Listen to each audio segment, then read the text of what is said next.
नमस्कार, मी ज्ञानदा कदम. जनता सहकारी bank limited Pune प्रस्तुत माझा कट्ट्यावरती आपल्या सगळ्यांचं स्वागत. कुठलाही राजकीय पक्ष म्हटला की अपयश आलं, चढउतार आले. तेव्हाचा जनसंघ आणि आत्ताचा भाजप त्यांनी सुद्धा खरं तर 2 खासदारांचा काळ पाहिला, पण आज ते संपूर्ण सत्तेचाही अनुभव घेतात.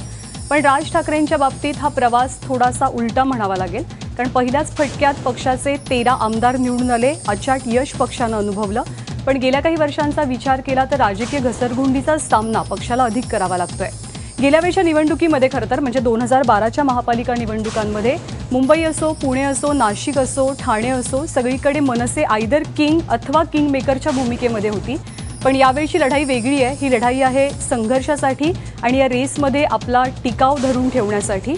खरं तर या सगळ्या पातळीवरती लढाई देत असताना काही वैयक्तिक अडचणींचा सामनाही राज ठाकरेंना करावा लागतोय. या सगळ्या चक्रव्यूहातनं ते बाहेर कसे पडणार आहेत, निवडणुकीदरम्यान, निवडणुकीनंतर मनसेची नेमकी स्थिती कशी असणार आहे, भविष्य काय असणार आहे, या सगळ्या संदर्भात बोलण्यासाठी महाराष्ट्र नवनिर्माण सेनेचे अध्यक्ष राज ठाकरे आपल्या कट्ट्यावर आले आहेत. आपलं खूप खूप स्वागत. राजजी, आपण चर्चा करण्याच्या आधी एक तर तुमचं खूप अभिनंदन की निवडणुकीचा सध्या ज्या प्रकारचा धुरळा सध्या उडालेला आहे त्याच्यामध्ये एक वेगळं चित्र या निवडणुकीमध्ये तुमच्यामुळं बघायला मिळालं की एखादा राजकीय नेता लॅपटॉप घेऊन आपण केलेलं काम महाराष्ट्राच्या किंवा जनतेला दाखवतोय आणि मी हे करून दाखवलं असं. तर असं फार दुर्मिळ चित्र या निमित्तानं बघायला मिळालं, जे माझ्या मते सगळ्याच पक्षांच्या बाबतीत त्याचं अनुकरण त्यांनी करावं अशी स्थिती आहे. तर ते तुम्ही या निमित्तानं या निवडणुकीमध्ये जे करून दाखवलं त्याच्याबद्दल आणि जे काही नाशिकच्याबद्दल दिसलं ते खरंच म्हणजे फार छान वाटेल अशा प्रकारचं होतं. पण हे सगळं सांगण्यामध्ये अगदी निवडणुका इतक्या शेवटच्या टप्प्यावर आल्या असताना तुम्ही सांगताय ते थोडं आधीपासून त्याच्याबद्दलचं सांगणं आणि हे करण्यामध्ये तुम्ही कुठं कमी पडलाय असं तुम्हाला वाटत नाही?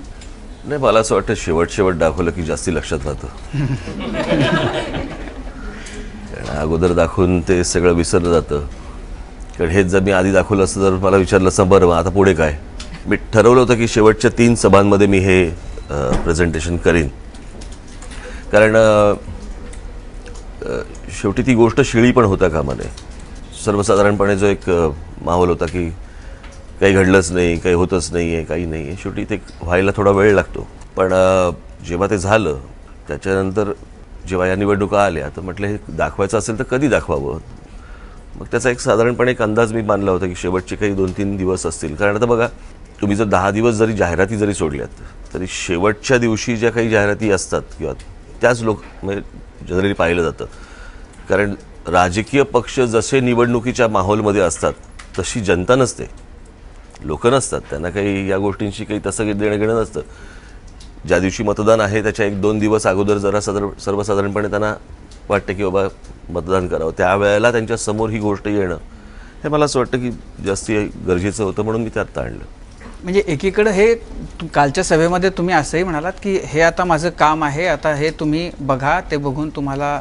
नाही, सध्या काय चाललंय, सध्या पैशाचा जो वारेमाप वापर जो चालू आहे याच्यानंतर मला पण बघायचं आहे की लोक ज्या वेळेला तक्रारी करत असतात 5 वर्ष आणि वेगवेगळ्या गोष्टी सांगत असतात की हे व्हायला पाहिजे, ह्या गोष्टी व्हायला पाहिजेत, हे का नाही होते, असं का नाही होते, तसं का नाही होते.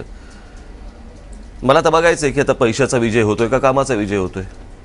5 वर्षामध्ये जे काही घडलं ते मी 5 वर्षातलं काम दाखवलेलं आहे. ज्यांनी 25-25 वर्ष, 30-30 वर्ष ज्यांच्याकडे सत्ता होती या महाराष्ट्रातल्या शहरांची, ते काही दाखवतच नाही आहेत, काही सांगतच नाही आहेत.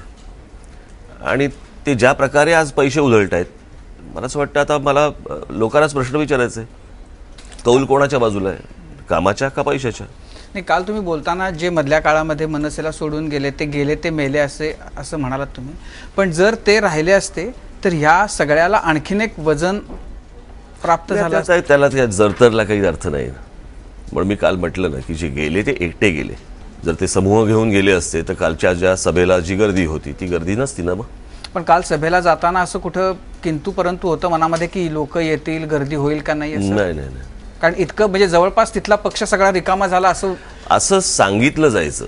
आपले जे विद्वान काही पत्रकार असतात त्यांच्याकडनं ज्या काही बातम्या आजपर्यंत टाकल्या गेल्या किंवा ज्या काही सोशल मीडियावरती ज्या गोष्टी सांगितल्या गेल्या आणि खास करून काही राजकीय पक्षांनी ज्या प्रकारच्या काही गोष्टी उभ्या केल्या त्यांनाही मला असं वाटतं आता अंदाज आला असेल की त्या सगळ्याच्यामध्ये जी माणसं गेली ती एकटी माणसं गेलेली आहेत आणि जी गेली त्यांनाही तरी आता त्या पक्षांमध्ये काय किंमत आहे.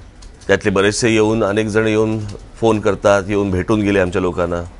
त्याच्यामुळे पक्ष आहे तिथेच आहे, त्याचा काही प्रश्न नाही.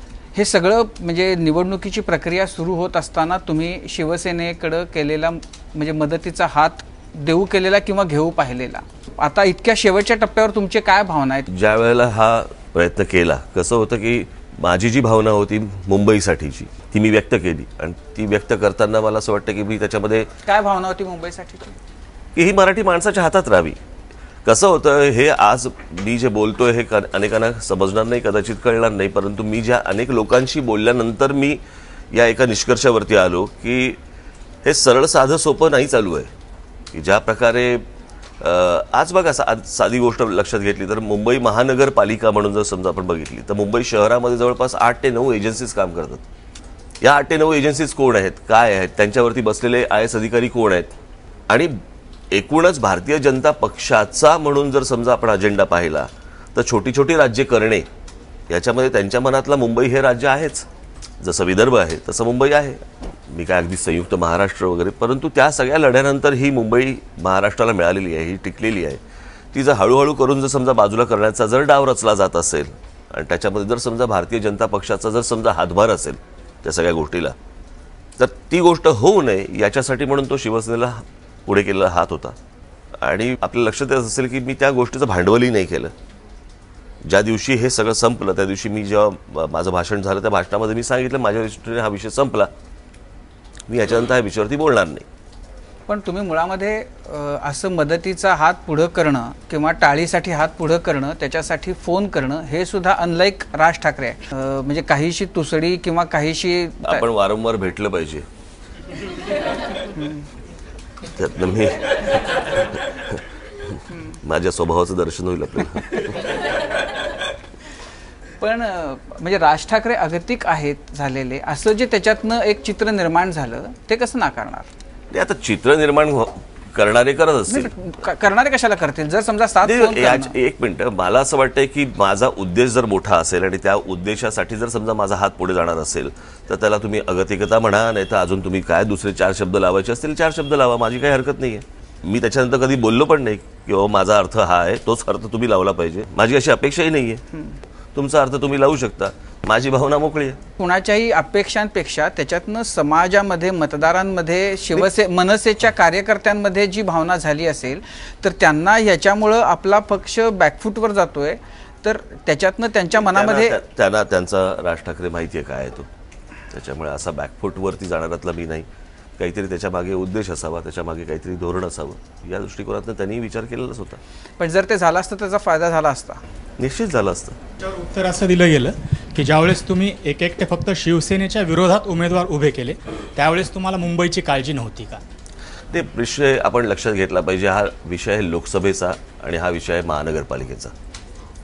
या 2 वेगळ्या गोष्टी आहेत. नाही, मनसेच्या बद्दल किंवा शिवसेनेच्या बद्दल आणि खास करून शिवसेनेच्या बद्दल जो आक्षेप मुख्य घेतला जातो तो हा की भावनेचं, मराठी अस्मितेचे ठीक आहे मुद्दा तर फार महत्त्वाचा आहे आणि फार चांगला आहे, पण त्याच्यासाठी जे मुंबईचे रोजच्या आयुष्यातले जे प्रश्न आहेत ते तर त्याच्यामुळे सुटत नाहीत.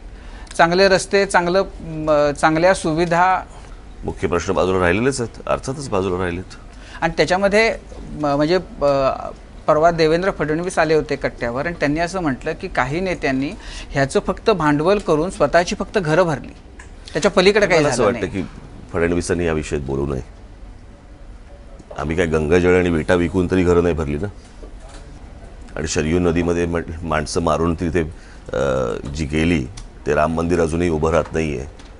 मला असं वाटतं फडणवीसांनी या गोष्टी बोलू नयेत. राजसाहेब, मागच्या काही दिवसात खूप चांगल्या पद्धतीनं तुम्ही मुद्दे मांडतायत, नाशिकमध्ये केलेली कामं मोठ्या प्रमाणात दाखवतायत आणि खूप चांगली कामं केलेली दिसतात सुद्धा तुमच्या प्रेझेंटेशनमधून आणि एकूण नाशिकमध्ये बघितल्यानंतर.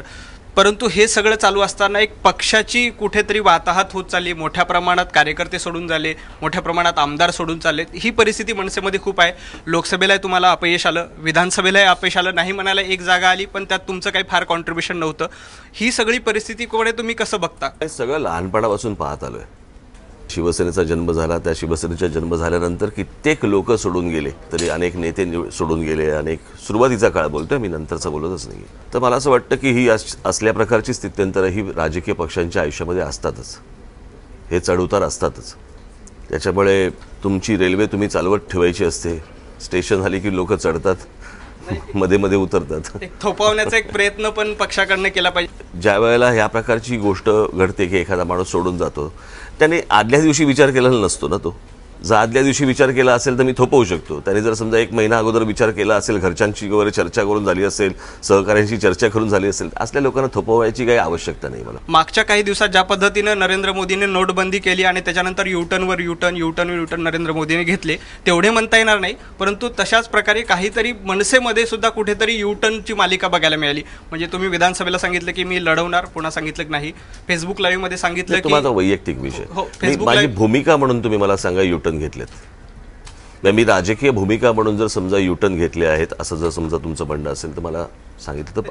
आपल्या ऐदिल हे मुश्किलच्या वेळेला पण खूप टीका झाली खरं तर, की आपण म्हणालात की हा चित्रपट पाहायचा नाही, पाकिस्तानी कलाकार आहेत, मग आपल्या भेटीगाठी झाल्या, आपण एक फंड देणार असं सांगितलं, पण ती भूमिका पण खूप जणांना रुचली नाही. माझ्या मते अजित पवार पण त्याच्याबद्दल कट्ट्यावरती त्यांनी भाष्य केलं की असं तर होत नाही. म्हणजे काय त्यांचं असं म्हणणं की असं कसं की एकदा म्हणायचं की पिक्चर बघा, एकदा सांगायचं पिक्चर बघू नका. मी कधी म्हटलं पिक्चर बघा आणि पिक्चर बघू नका? मला प्लीज माझा कोट काढून दाखवायचा, माझं स्टेटमेंट काढून दाखवायचं. माझ्या तोंडात तुम्ही वाक्य नाही कोंबायची. घटना ज्या घडतात मी पहिल्यांदा तुम्ही त्यांचा बहिष्कार टाका असं सांगता, माझं लोक पण फॉलो करतात. माझं वाक्य मला माहिती असतं मी काय बोललोय. माझे सहकारी समजा कोणतरी काही बोलले असतील तर ते वाक्य तुम्ही माझ्या तोंडात न काढा. पण ती पक्षाची नाही, भूमिका ना. एक मिनिट नाही, जोपर्यंत मी बोलत नाही ना, त्यांनी एक स्टँड घेतला त्या सगळ्या गोष्टीवरती, तो योग्य स्टँड होता असं माझं 100% मत आहे. त्याच्यामध्ये काही चुकीचं काहीच नाहीये. त्या चित्रपटाबद्दल जर समजा आपण बघितलं तर ही गोष्ट याच्या अगोदर आपण जर कलर्स टीव्ही असेल, बरोबर आहे, किंवा ह्याच फिल्म इंडस्ट्रीमध्ये आमची पत्र देखील गेली होती. आता मला कल्पना नसते की प्रत्येक कुठच्या चित्रपटामध्ये कोणी पाकिस्तानी कलावंत आहे, कुठे काय शूटिंग चाललंय, हे काय मी बघत नसतो. आमच्या चित्रपट शाखेने जेव्हा मला सांगितलं की अशा प्रकारचा एक काही 2-3 लोक या चित्रपटामध्ये आहेत, तर मी म्हटलं पहिल्यांदा त्यांना कळवा हे सगळं तुम्ही करू नका. मग त्यांनी सांगितलं की नाही आम्ही चित्रपट प्रदर्शित करणारच. तिथे हे सगळं सुरू झालं आणि सगळं सुरू झाल्यानंतर चित्रपट बंद करणे, बघा 2 वर्षापूर्वी चित्रपट आला सुरू झाला असेल, तो चित्रपट बंद करणे हे काय माझं काम नाही. प्रश्न असा आहे की ही भूमिका त्यांना समजणार कशी? टोकाची भूमिका घेतल्याशिवाय जर समजा त्यांना समजत नसेल, आणि मग ज्या दिवशी ही भूमिका घेतली त्याच्यानंतर ते महेश भट नाही कोण मुकेश भट आणि बाकीचे सगळे प्रोड्युसर सगळे आले आणि ते बोलले की नाही याच्यानंतर आम्ही परत कधी पाकिस्तानी कलावंत घेणार नाही. हीच गोष्ट मी तुम्हाला 2 वर्ष 3 वर्ष अगोदरपासून सांगतोय. 125 कोटीच्या देशामध्ये तुम्हाला माणसं मिळत नाहीत का? कशासाठी आणताय? म्हणजे परवा दिवशी मी तुम्हाला साधी गोष्ट सांगतो, शाहरुख खान माझ्याकडे घरी आले होते. का आले होते मलाही नाही कळलं. मी गरीब त्यांचा चित्रपट होणार होता खरं तर, त्याची पार्श्वभूमी असू ते शकते. सगळं झालं होतं ना प्रकरण, ते सगळं प्रकरण झालं होतं. मी तेव्हा सांगितलं होतं की आता हे 3 चित्रपट समजा जर येत आहेत तर ते येऊन दे, ह्याच्या पुढे तुम्ही घेऊ नका. तरी त्यांचा मला त्या आमिर खोपकरांचा मला फोन आला की शाहरुख खानला भेटायचं तुम्हाला. म्हटलं का? नाही, त्यांना ते काहीतरी एक बातमी आली होती, ती काय महिरा खानला फिरवणार वगैरे, प्रचारात नाही, प्रमोशनसाठी, चित्रपटाच्या प्रमोशनासाठी. पिक्चर प्रमोशनसाठी निवडणुकीमध्ये. तर मी म्हटलं की बरं, त्याच्यावरती माझी काही रिॲक्शन्स आली नव्हती.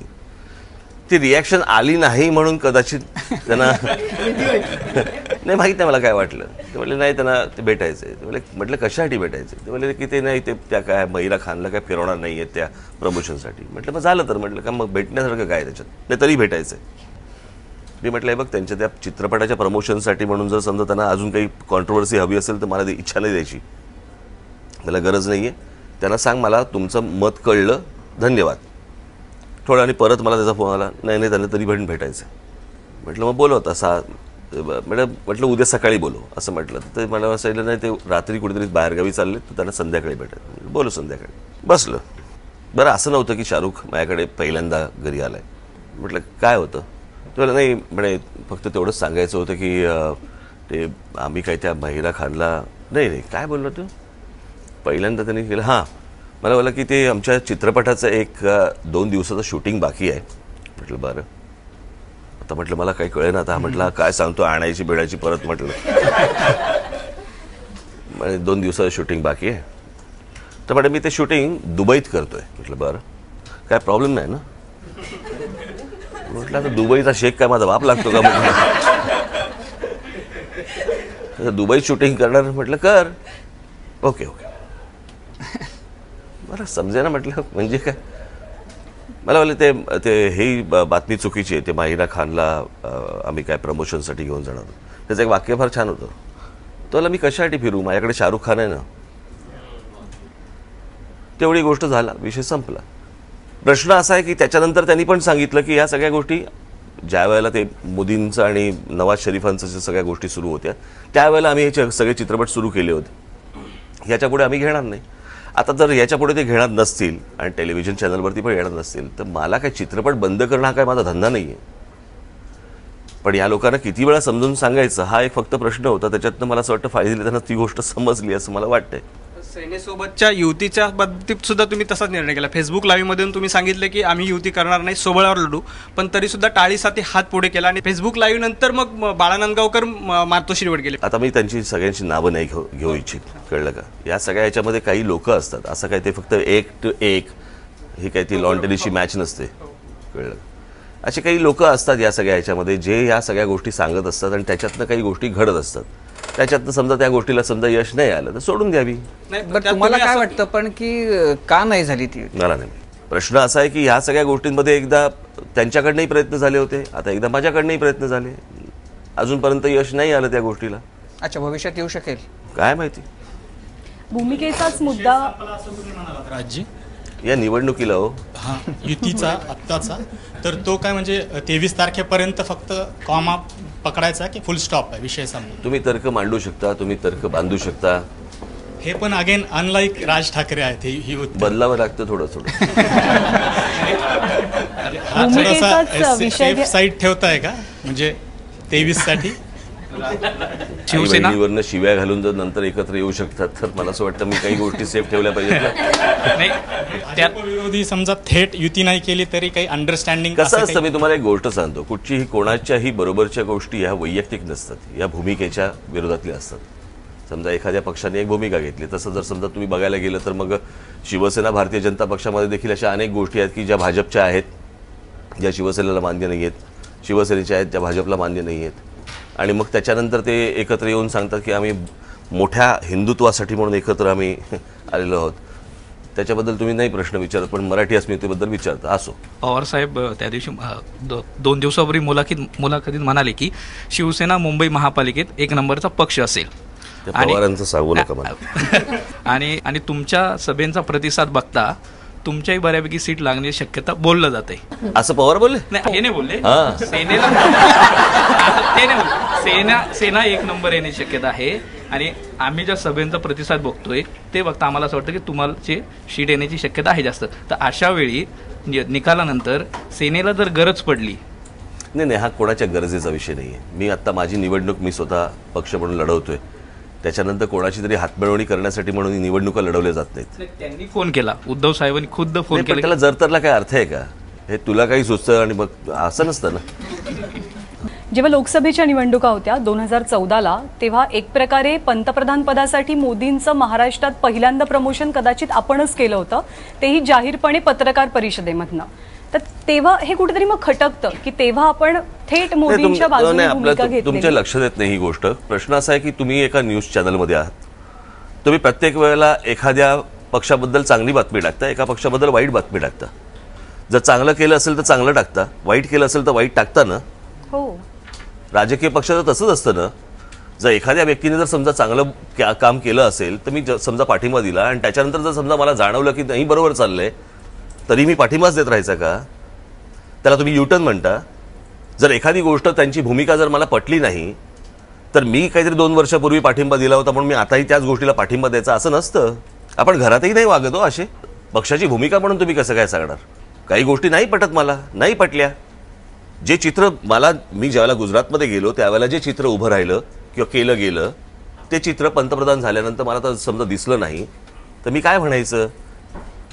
पण आपण मला असं वाटतं युटर्नचे अर्थ समजून घेतले पाहिजेत. तुम्ही एखादी गोष्ट ज्या वेळेला बोलता, एखादी गोष्ट चांगली झाली त्यावेळेला तुम्ही चांगलं म्हणता, आणि एखादी गोष्ट जर समजा तुम्हाला पटली नाही आणि त्याला जर समजा तुम्ही टीका केली तर त्याला युटर्न नाही म्हणत. मोदी आणि आपले चांगले संबंध आहेत असं आम्ही समजतो. तुम्ही सांगितलं कधी मोदींना किंवा खंत व्यक्त केलीत की हे होत नाही? मला असं वाटतं मी गुजरात नंतर एकदा ते काहीतरी उपोषणाला बसले होते त्यावेळेला भेटलो होतो, आणि त्याच्यानंतर डायरेक्टली मी जो बोललो असेल तो त्या नीटच्या परीक्षेच्या वेळेला. त्याच्या आधीही नव्हतं माझं बोलणं आणि त्याच्यानंतरही माझं काही बोलणं नाही. माझं काही कामच नाही त्यांच्याकडे. सध्याच्या निवडणुकीत मुद्दे गाजतात आहेत. सेना भाजपत जी चिखलफेक सुरू आहे त्यातला महत्त्वाचा मुद्दा ठरतोय ते गुंडांचं इन्कमिंग, गुंडांना तिकीटं देणं, ज्यांच्यावर गुन्हे दाखल आहेत अशांना. आणि या सगळ्या पार्श्वभूमीवर जो महाराष्ट्र वॉच आणि ADRचा एक रिपोर्ट सर्व्हे आलेला आहे त्यात म्हणजे शिवसेनेचे सर्वाधिक उमेदवार असे आहेत ज्यांच्या विरोधात गुन्हे दाखल झालेले आहेत, पण मनसे सारख्या पक्षाचेही असे उमेदवार आहेत की ज्यांत गुन्हे दाखल झाले. तर ठीक आहे, चिखलफेक सुरू आहे, मान्य आहे, सगळं सुरू आहे, पण ही काय आता राजकीय पक्षांची मजबुरी आहे का की अशा उमेदवारांना तिकीटं द्यावेच लागतात? दोन प्रकारच्या गोष्टी असतात ह्याच्यामध्ये. एक असतात की तुमच्यावरती राजकीय गुन्हे असतात, आणि एक असतात की जे राजकीय सोडून इतर गुन्हे असतात तुमच्यावरती.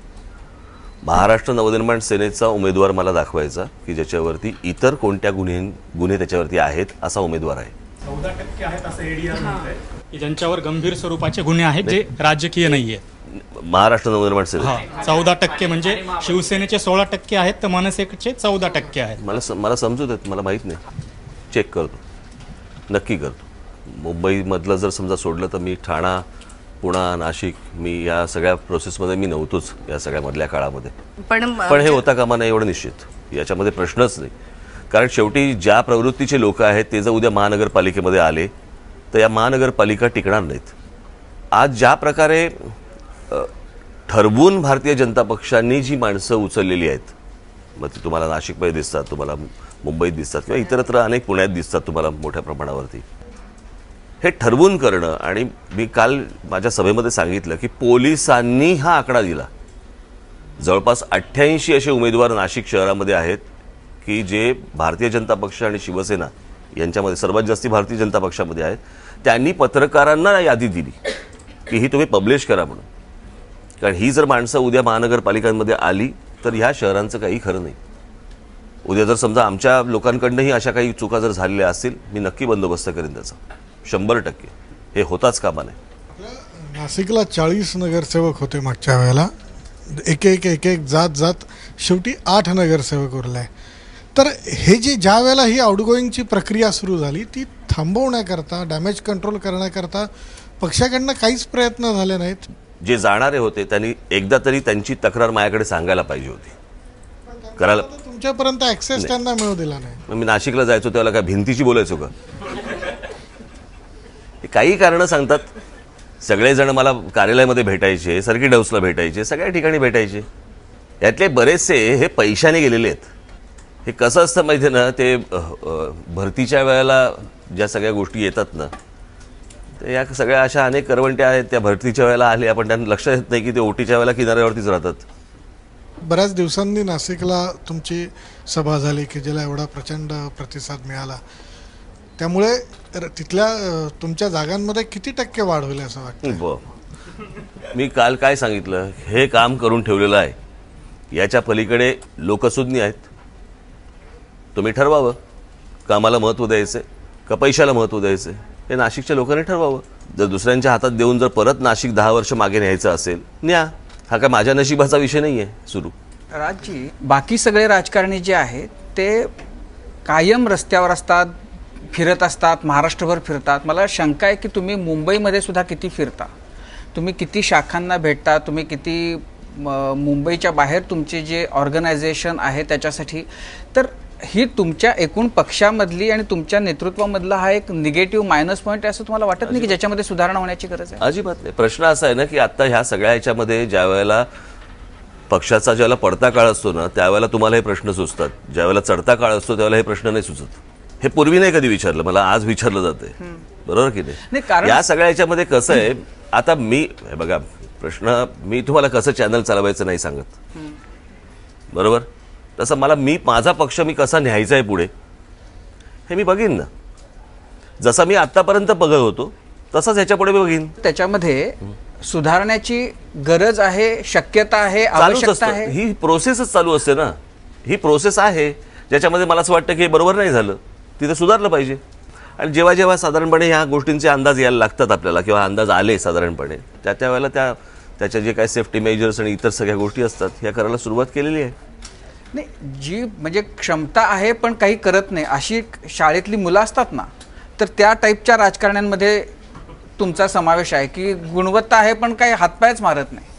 आता काय प्रत्येक वेळेला काय हातपाय मारताना तुम्हाला बोलवू काय? असं थोडी असतं. अरे हातपाय बोल- आम्ही ज्या वेळेला हातपाय मारत असतो या सगळ्या गोष्टींमध्ये, ते दिसतही नाही. नाही पण ते प्रश्न असा मी कशाला तुम्हाला दाखवायला पाहिजे ह्या सगळ्या. मी परत तुम्हाला सांगतो, एक मिनिट. ज्या वेळेला ह्या समजा वाईट काळ ज्या वेळेला चालू असतो ना, त्यावेळेला ते दिसतच नाही तुम्हाला. ज्या वेळेला त्याचं काय पण परिवर्तन ज्या वेळेला चांगल्या काळामध्ये ज्या वेळेला होतं किंवा चांगल्या गोष्टी रिझल्ट यायला लागतात त्यावेळेला तुम्हाला कळतं अच्छा हातपाय मारले होते वाटतं. महाराष्ट्रात सध्या महापालिका आणि जिल्हा परिषदांच्या निवडणुका आहेत. समजा महापालिकेवरती तुमचं लक्ष आहे, पण जिल्हा परिषद अक्षरशः महाराष्ट्रातला ग्रामीण भाग ढवळून निघतोय. त्याकडे कुठं लक्ष आहे? एकतरी सभा ग्रामीण भागासाठी होते नाही का? आता. तिथं तुम्ही जाता का?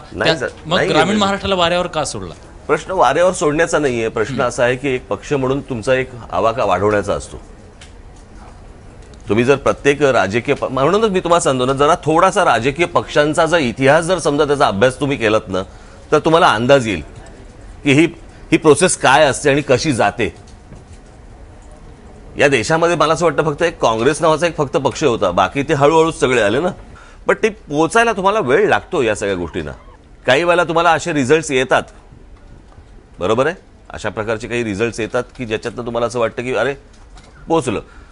महाराष्ट्र नवनिर्माण सेना हा राजकीय पक्ष असा आहे की ज्याची सुरुवात ज्या वेळेला झाली त्यावेळेला महाराष्ट्रातल्या प्रत्येक तालुक्यामध्ये हा पक्ष पोचला. पण त्या पोचल्यानंतर त्याचं संघटन करण्यासाठी म्हणून जी प्रोसेस लागते किंवा जो वेळ लागतो तो वेळ लागतोच.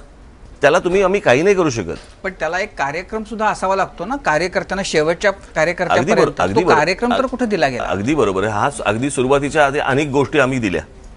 मी तुम्हाला आता कार्यक्रम म्हणून मी जर समजा पकडायला गेलं तर अनेक अशा गोष्टी आहेत ज्या आम्ही जिल्ह्यामध्ये आम्ही ज्यावेळेला बैठका घेतो किंवा मेळावे ज्यावेळेला घेतो जिल्ह्यांचे, म्हणजे जिल्हाध्यक्ष किंवा तालुकाध्यक्षांपर्यंत जे आम्ही करतो त्यावेळेला ह्या सगळ्या गोष्टी दिलेल्या असतात.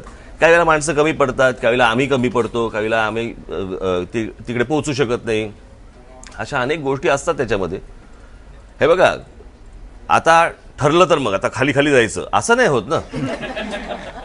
असं थोडी असतं कोणाचं. पण इतक्या वर्षानंतर देखील मुंबई, नाशिक आणि पुणे ह्याच्या पलीकडे पक्ष जात नाही, हे अपयश नाही का? राजकीय पक्षांचा अभ्यास करा, आपण चर्चा करू त्याच्यावरती. डिमॉनिटायझेशन नंतर तुम्ही वारंवार टीका करताय की फक्त भाजपकडे पैसे आहेत, बाकीच्या जे राजकीय पक्ष आहेत त्यांच्याकडे पैसे उरलेले नाहीये. ज्या पद्धतीचं कॅम्पेन, अघोरी कॅम्पेन भाजपकडून चालू आहे, म्हणजे जर रस्त्याच्या दोन्ही बाजूने बघितलं तर 5 फ्लेक्स भाजपचे दिसतात आणि एक फ्लेक्स शिवसेनेचा दिसतो. घरावरनं निघालो इथे येईपर्यंत 62 होर्डिंग होती भाजपची. तर मुद्दा असा आहे की या प्रकारचं कॅम्पेन ज्या पद्धतीनं करत आहे आणि बाकीच्या पक्षांकडे असलेला निधी किंवा त्यांच्याकडे उपलब्ध नसलेले पैसे, म्हणजे पवार साहेब म्हटले की माझ्याकडे तर आता पक्षाकडे फक्त 2 कोटी राहिलेत.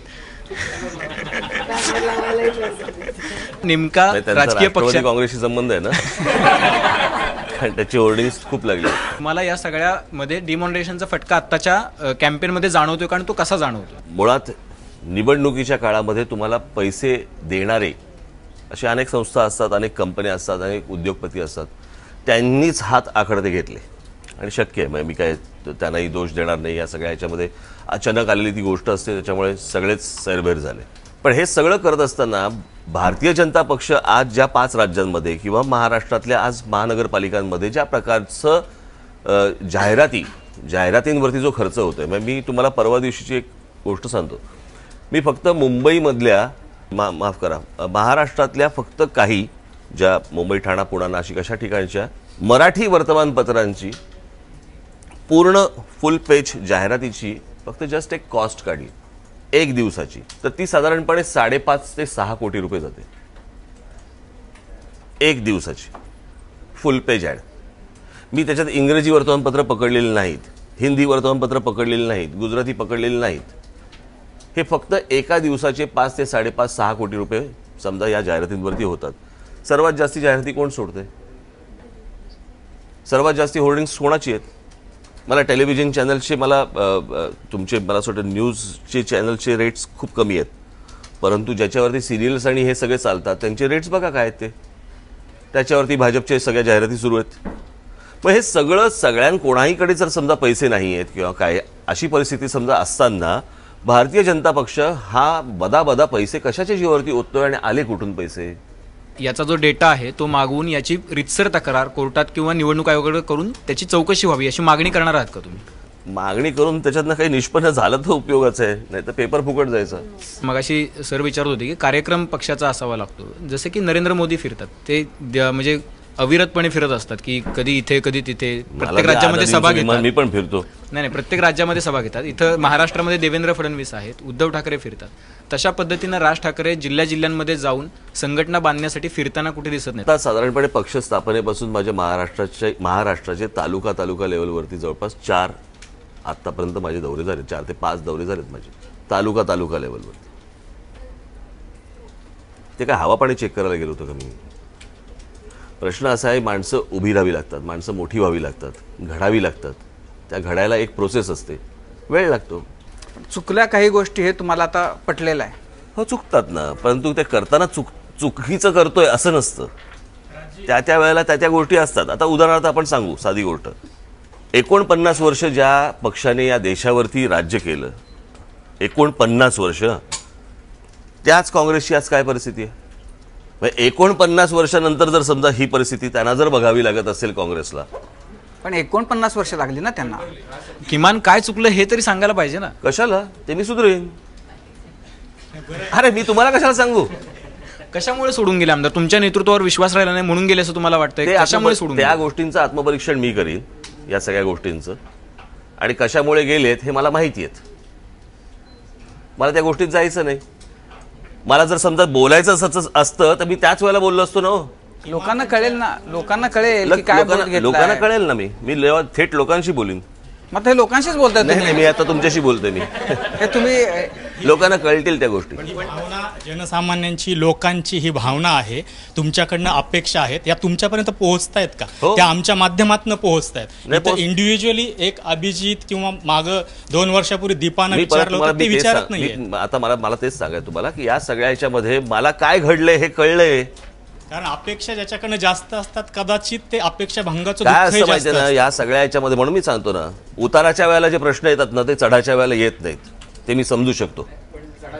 13 आमदार होते, 25 लाख मतं घेतली होती, 14 लाख होती लोकसभा विधानसभेला, 7 लाखांवर आणि 15 लाखांवरती आली. म्हणजे तरी शेवटचे 7 लाख लोक होते ज्यांनी तुमच्यावर विश्वास आहेच ना. पण मला कोणाचा अपेक्षा भंग करायचा आहे? मला असं वाटतं कालचं प्रेझेंटेशन ही जी गोष्ट आहे, मी नाशिकला केलं किंवा पुण्याला केलं, हेच तर दाखवत आहे ना की जे मी तुमच्यासाठी करतोय ते मी प्रामाणिकपणे करतोय, जे उभं करतोय ते प्रामाणिकपणे उभं करतोय. मी बाकीच्यांसारखा थापा मारत नाहीये. आता मी जी गोष्ट करून दाखवलेली आहे ही जर समजायला आज वेळ लागत असेल तर मी काही नाही करू शकत. तुम्हाला राजसाहेब असं म्हणायचं का की तुम्ही लोकांसाठी खूप चांगलं काम करताय? म्हणजे नाशिकमध्ये जे काम केलं त्याचे सगळेच जण कौतुक करतायत, मात्र ज्या पद्धतीनं नेते सोडून जात आहेत त्यांच्या राजकीय अपेक्षा तुम्ही पूर्ण करू शकत नाही आहात. तुम्ही हा राजकीय अपेक्षांचा विषय नाहीये.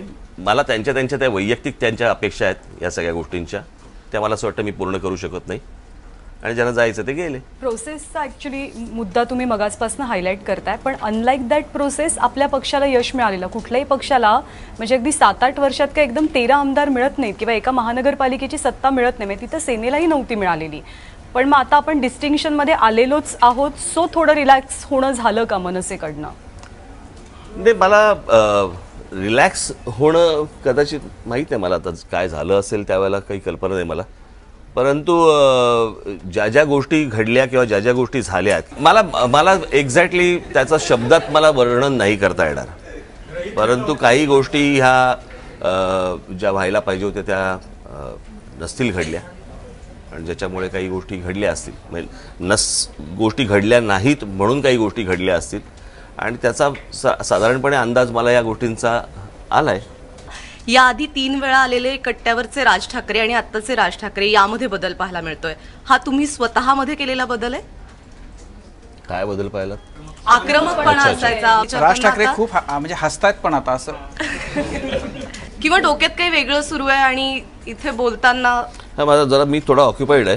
ते आता हातामध्ये काय फार हे पण दिसत नाहीत, अंगठ्या वगैरे पण नाही. मी हे सगळं मी आमच्या घरात जे अमितचं झालं त्याच्यानंतर मी सगळंच काढून टाकलं. मी काही गळ्यात घालायचंही बंद करून टाकलं, सगळं बोटातल्या अंगठ्या फेकून दिल्या सगळ्या.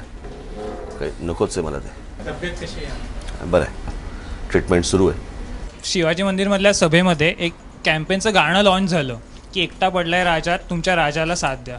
ते शब्द तुम्हाला कितपत पटलेत त्याचे? मी त्या भानगडीतच नाही पडलो. मी त्या अमेय खोपकर आणि आपले अवधूत गुप्ते यांच्याकडनं ते गाणं केलं. ते शब्द पण अवधूत गुप्तेंनीच लिहिले होते. मी जेव्हा ते ऐकलं त्यावेळेला त्यांचं असं म्हणणं आहे की मी हे काही पक्षाचं गाणं नाही आहे. म्हणजे जसं पक्षाचं गाणं निघतं तसं हे काही पक्षाचं गाणं नाही आहे. हे सद्य परिस्थितीवरती माझ्या भावना मी त्याच्यामध्ये लिहिलेल्या आहेत आणि त्याला मी संगीतबद्ध केलेलं आहे.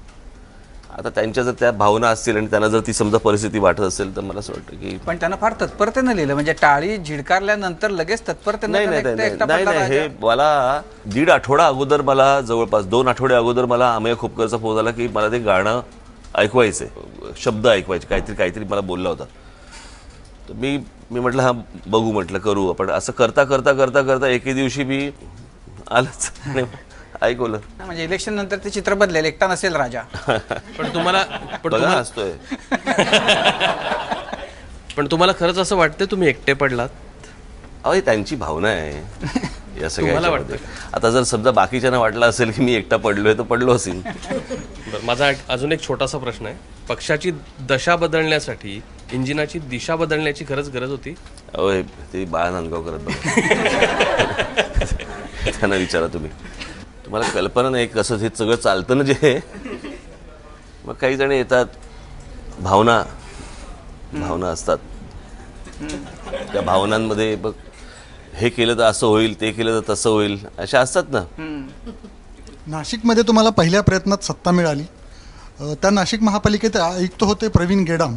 त्यांनी एक बिल्डरांचा घोटाळा, जे नागरिकांना कसे लुबाडतात, कपाट घोटाळा म्हणून तो उघडकीस आणला होता आणि त्यांची बदली झाली. मनसेनं काय भूमिका घेतली सत्ताधारी पक्ष म्हणून या कपाट घोटाळ्यासंदर्भात? म्हणजे तुम्ही स्वतः एक बिल्डर आहात, बिल्डर कशी फसवणूक करतात. या सगळ्या याच्यामधली एक गोष्ट तुम्ही लक्षात घ्या की तो संपूर्ण विषय होता राज्य सरकारकडे, महानगरपालिकेकडे तो विषयच नव्हता. मला असं वाटतं तुम्ही जर बघितलं तर महानगरपालिका म्हणून जिथे शहरामध्ये जेवढी अनधिकृत बांधकामं पाडली गेली, मला वाटत नाही दुसऱ्या कुठच्या शहरामध्ये इतकी पाडली गेली असतील.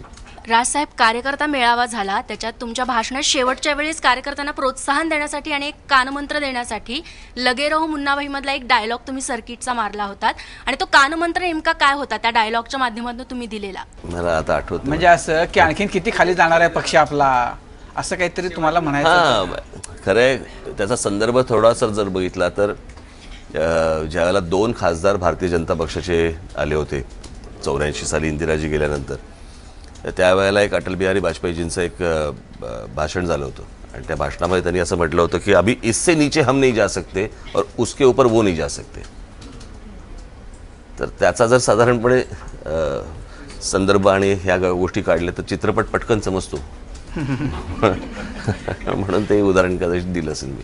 म्हणजे गमवण्यासारखं काही नाही, हे मनात ठेवून पक्ष नव्यानं पुन्हा एकदा उतरलाय का? या सगळ्या गोष्टींमध्ये तुम्हाला उतरावं लागतं, तुम्हाला तुमची भूमिका मांडावी लागते. काही वेळेला लोकांना ती पटत नाही, लोक रिजेक्ट करतात. काही वेळेला ती पटते, लोक बरोबर येतात. याचा अर्थ तुम्ही तुमचा प्रयत्न तुम्ही सोडून द्यायचा असं होऊ शकत नाही ना. नाशिकमध्ये खरं तर खूप चांगली कामं झाली आहेत, म्हणजे सभांच्या माध्यमातून बघितलीच आहेत सगळ्यांनी. पण पुन्हा एकदा जर का तुम्ही त्याच्यावरती हायलाईट करून आम्हाला सांगितलं की नेमकं काय काय झालं नाशिकमध्ये, पुढे काय काय होणार आहे? मी ते दाखवतो. कसं आहे, पुढे शहरामध्ये घडणाऱ्या किंवा घडवू इच्छिणाऱ्या अशा गोष्टी अनेक मनात असतात. मी परवा दिवशी पुण्याला जेव्हा माझं भाषण झालं त्या भाषणामध्ये मी असं म्हटलं होतं की आज बालगंधर्वसारखं नाट्यगृह आहे, ज्याचा साधारणपणे एरिया जर संपूर्ण आपण पाहिला तर तो एक 8-9 एकर वगैरे असेल सगळा अख्खा पकडून बालगंधर्वचा. मग जर मल्टिप्लेक्स हे जर समजा चित्रपटांची येऊ शकतात तर मग नाट्यगृहांसाठी मल्टिप्लेक्स का नाही आहेत? जर त्याचा नाट्यगृहांचा जर एक आपण हब बनवला की एकाच ठिकाणी समजा तुम्हाला 5 थिएटर्स जर समजा आपल्याला उभी करता आली किंवा तिकडे एक एक्सपेरिमेंटल थिएटरसाठी एक वेगळी जागा केली, किंवा तिथे तुम्हाला ज्याला ते काय म्हणतो आपण त्याला ॲम्फी थिएटर करतात ना, ॲम्फी थिएटर, त्या प्रकारे काही तुम्हाला बाहेर करता आलं, एक ॲटमॉस्फिअर तिथे संपूर्ण तशा प्रकारचं क्रिएट करून जर करता येत असेल मल्टिप्लेक्स मराठी थिएटरसाठी, हे घडू शकत नाही का? हे निश्चित होऊ शकतं. नक्की लोकांना हवंय काय, लोकांच्या गरजा काय, म्हणजे उदाहरणार्थ रस्ता, पाणी, वीज, शाळा, हॉस्पिटल्स, मार्केट ह्या सोडून त्यांना इतर ज्या गोष्टी हव्या आहेत त्या आपण देऊ शकत नाही का? त्या निश्चित देऊ शकतो. आणि महानगरपालिकेची ती क्षमता असते. आता साधी गोष्ट सांगतो तुम्हाला, नाशिकचं आपलं कालिदास आहे, त्या कालिदासचा संपूर्ण आराखडा तयार आहे अक्का.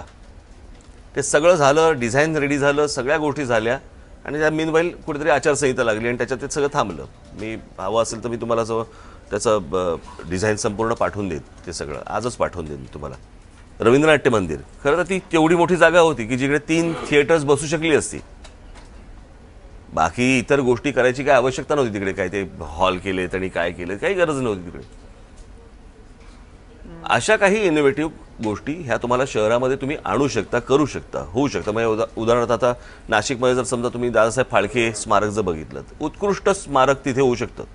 म्हणजे आपले मराठी हिंदी चित्रपटसृष्टीचं जे काही रिफ्लेक्शन म्हणून माझ्या मनात जे त्याचं डिझाईन आहे ते पाहता अशा प्रकारची गोष्ट बॉलिवूड मुंबईत असून देखील मुंबईत नाही आहे. तशा प्रकारची गोष्ट तिकडे करायची आहे. अशा अनेक कल्पना माझ्या मनामध्ये आहेत की चांगली तिथे स्पोर्ट्स अकॅडमी झाल्या पाहिजेत मुलांसाठी. ते आणणं शक्य आहे आणि आणूच, त्याचा काही प्रश्नच नाही. मुलं वेगवेगळ्या ठिकाणी जी आहेत किंवा लोकांचे वेगवेगळे कल जे आहेत त्यांच्या कलानुसार काही गोष्टी या शहरांमध्ये होणं आवश्यक आहे, गरजेचे आहे. काही चित्रकार असतील त्यांच्यासाठी काही गोष्टी गरजेच्या आहेत, कोणी फोटोग्राफर्स असतील त्यांच्यासाठी काही गोष्टी गरजेच्या आहेत. अशा विविध गोष्टी ह्या तुम्हाला शहरात आणणं सहज शक्य असतं. का आणल्या जात नाहीत मला माहिती नाही. गेल्या काही दिवसापासून एक चेहरा सतत तुमच्यावर दिसतोय, ते म्हणजे रतन टाटा. एकदाच दिसलं तर त्याचा तुम्हाला कितपत फायदा होतोय? मी त्या गोष्टीकडे फायदा तोट्याने बघत नाही. मी काहीतरी सल्ला मसलत होतच असेल ना, म्हणजे नाही काय, कारण त्यांनी सुद्धा शुभेच्छाचा व्हिडिओ त्यांचा व्हायरल होता की मनसेला प्रचाराकरता त्यांनी शुभेच्छा दिलेल्या आहेत. पक्षाच्या प्रचाराकरता त्यांनी शुभेच्छा दिलेल्या नाहीत. अशा प्रकारची जर कामं होणार असतील तर याच्या पुढे मी तुम्हाला सहकार्य करीन आणि तो त्यांचा मोठेपणा आहे असं माझं म्हणणं आहे. एकतर रतन टाटांसारखी व्यक्ती ज्या वेळेला अशा प्रकारचं एखादं बॉटॅनिकल गार्डन उभं करते, जी अशा प्रकारची गोष्ट देशात नाही आज, आणि त्यांनी काय केलंय, त्यांनी कशात पैसे टाकलेत आणि त्याचं काय झालंय हे त्यांनी पाहणं गरजेचं आहे. म्हणून मी त्यांना नाशिकला घेऊन गेलो होतो. तो माझ्या प्रचाराचा भाग नव्हता. वास्तविक महानगरपालिकांचं स्वतःचं रेव्हेन्यू तयार करण्याचं एक मॉडेल असतं, त्यांनी ते जास्तीत जास्त वाढवायचं असतं. कर असतात ते सोडूनही अधिक गोष्टी वाढवायच्या असतात आणि सरकार स्वतःच्या म्हणजे तो पब्लिक मनी असतो आणि तो खर्च होतो. पण त्याच वेळेस तुम्हाला उद्योगपतींवर किंवा प्रायव्हेट पैशावर जास्त एखाद्या सरकारी संस्थेला अवलंबून राहावं लागतं.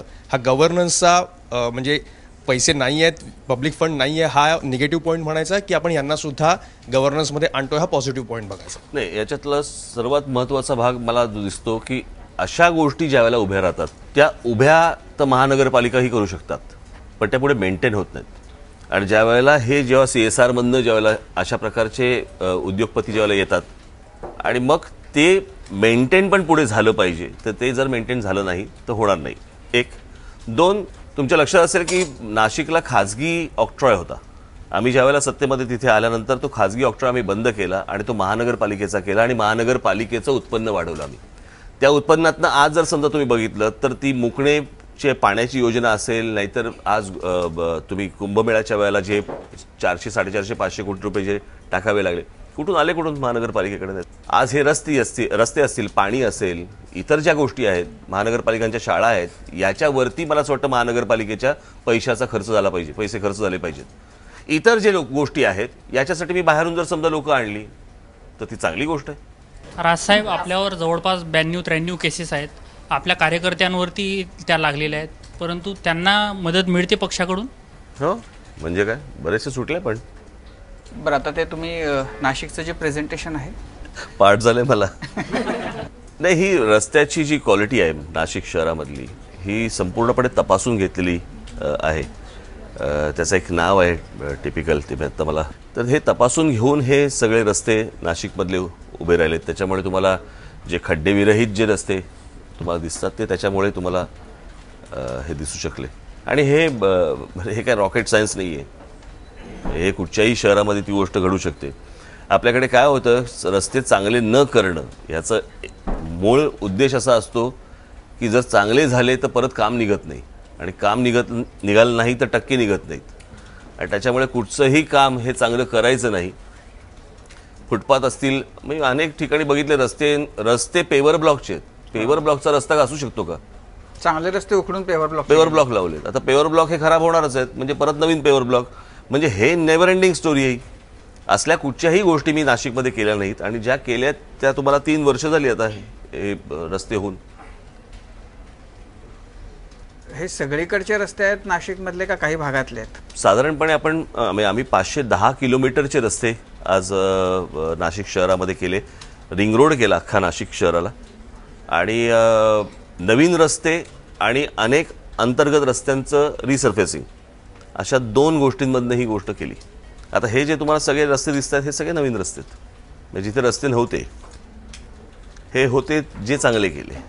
आता इथे तर काही नव्हतंच. ते मुंबई नाक्यावरती जे काही सर्कल काहीतरी, इथे या नाक्यावरच्या हे जे सर्कल आहे या सर्कलवरती जवळपास प्रत्येक राजकीय पक्षाने आपापल्या पुढाऱ्याचे पुतळे सांगितले होते. प्रत्येकाने ह्यांचा पुतळा पाहिजे, ह्यांचा पुतळा पाहिजे, ह्यांचा पुतळा पाहिजे. म्हटलं कोणाचेच पुतळे नको इथे, म्हटलं आपण चांगलं गार्डन करू. हे मी ते काल बोललो त्याप्रमाणे ते भंगारवाल्यांचं मी सगळं अख्खा इतकी वर्ष ते प्रलंबित होतं ते सगळं उठवलं. अख्खाच्या अख्खा काही मीटरचा सगळा काहीशे मीटरचा रस्ता हा रिकामा झाला, सगळा हलतच नव्हतं.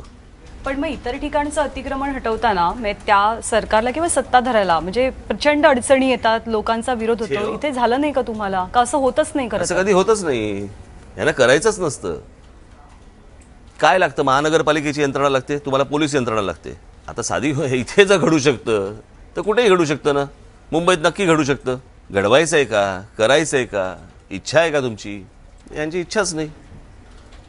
आता हा पाण्याचा जो विषय आहे, एकूण अंदाज साधारणपणे त्या गंगापूर डॅममधनं पुढे आता शक्य नाही होणार नाशिक शहराला पाणी पूर्ण, आणि म्हणून ही संपूर्ण योजना आपण ती पाईपलाईनद्वारे आपण केली, आणि जवळपास पुढे 30 ते 40 वर्ष नाशिक शहराला पाण्याचा प्रश्न येणार नाही. हे जे मुकणे धरण योजना आहे ही 10 वर्षापूर्वीच खरं तर सुरू झालेली आहे. नाही हो, 10 वर्षापूर्वी त्याचं काम सुरू झालेलं आहे. घोषणा झाली होती. हे तुमचं काम आता सुरू झालं. तुमच्या कार्यकाळात सुरू झालंय काम. कारण पैसेच तेव्हा आले ना. पैसे महानगरपालिकेने आम्हीच तर टाकले त्याच्यामध्ये पैसे. तेवढं तर द्या क्रेडिट. यायला लगेच 10 वर्ष मागे येऊन गेलं लगेच. हे अर्थकारण कसं सांभाळलं मनसेनं? कारण इथे मुंबईचा अर्थसंकल्प 37,000 कोटी आणि नाशिकची मला कल्पना नाही खरं 2,000 कोटी. हां, मग हे म्हणजे हे बजेट कसं सांभाळलं ही सगळी कामं करताना? नाही, आता ह्यातला समजा बजेट पकडलं तर याच्यात केंद्र सरकारकडनं त्यावेळेला पैसे आले. केंद्र सरकारकडनं आले आणि महानगरपालिकेने टाकले. 16 किलोमीटरची पाईपलाईन आहे ही. शक्य असतं? हे खोटं सांगतात. कसं आहे, ज्यांच्या हातात सत्ता आहे ते जर समजा टेंडर प्रोसेसमध्ये पडले नाहीत ना तर कामं व्यवस्थित होतात. पण ज्या वेळेला तुम्ही त्याच्यामधनं ज्या वेळेला वाटेकरी होता मग ते काम होतच नाही. आता हे काम पण हे गुणवत्तेनुसार त्यांना LNT करते हे काम. आणि विचारायचं त्यांच्याकडे आत्तापर्यंत कोणी आलं होतं का, काय झालं होतं. त्या टाक्यांचा विषय आहे, जलशुद्धीकरण प्रकल्प आहे, हे भरपूर गोष्टी झाल्यात. मला असं वाटतं मी कालच्या त्या माझ्या प्रेझेंटेशनमध्ये दाखवल्यात. सगळ्यात आनंद त्यातल्या कोणत्या गोष्टींना मिळाला? वेल डन राज असं ज्या वेळेला रतन टाटांनी पाठीवरती शाबासकी मारली. कारण कशा प्रकारचं ते बॉटॅनिकल गार्डन झालं याची कल्पना त्यांना पण नव्हती. पण ते ज्यावेळेला प्रत्यक्ष ज्यावेळेला त्यांनी पाहिलं त्यातली त्यांनी फार छान गोष्ट सांगितली की त्यांनी सांगितलं की ते जे वनस्पती उद्यान जे आहे संपूर्ण तिकडे खूप बांबू आणि इतर सगळी झाडं खूप आहेत. त्या फॉरेस्ट आहे ते, त्या फॉरेस्टला, त्या जंगलाला, त्याला कशालाही हात न लागता त्याचं गार्डन नाही नुसतं केलं, म्हणजे बाग बगीचा असा नुसता नाही केला त्याचं, तर ते मेंटेन केलंय. त्याला कुठेही धक्का न लावता त्यातनं मार्ग काढत ही गोष्ट केलेली आहे. कारण आपल्याकडे काय होतं, पहिल्यांदा झाडांवरती पहिली कुऱ्हाड येते मार्ग काढण्यासाठी, तर तसल्या कुठच्याही गोष्टी तिथे झाल्या नाही आहेत. म्हणजे तिथे जर आतमध्ये तुम्ही आलात, तुम्ही आतमध्ये गेल्यानंतर तुमच्या असं लक्षात येईल की तुम्ही कुठच्या शहरात आहात हेच तुम्हाला कळणार नाही. विकास कामं जे तुम्ही दाखवतात त्यांनी लोक इम्प्रेस झालेले आहेत, नाशिकमधलेच नाही तर महाराष्ट्रातले, ज्यांनी असं पाहिलेलं नव्हतं आणि ज्याला वक्ता जो आहे तुमच्यासारखा तो विकास कामं प्रेझेंट करतो, हे पण दुर्मिळ चित्र आहे. तर तुम्हाला असं वाटतं का की विकास कामांना आणण्यापेक्षा लोकांना एकत्र आणि मतदानाला फक्त आपण आपल्या भाषेवर पण आणू शकतो? मला असं वाटतं बाकीचे आपापली वोकॅब्युलरी दाखवतातच.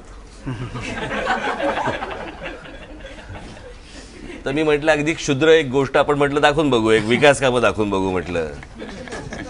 याचा काही उपयोग नाही म्हटलं, अशा गोष्टी आपण एकदा दाखवून बघू. नाही तरी म्हटलं आई बाबा बहीण काढायला काय आपल्याला किती वेळ लागतो सगळ्या गोष्टींचा.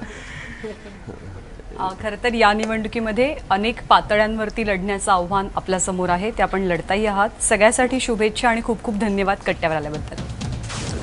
तर जनता सहकारी बँक लिमिटेड पुणे प्रस्तुत माझा कट्ट्यावरती इथेच थांबतोय. बघत रहा ABP माझा.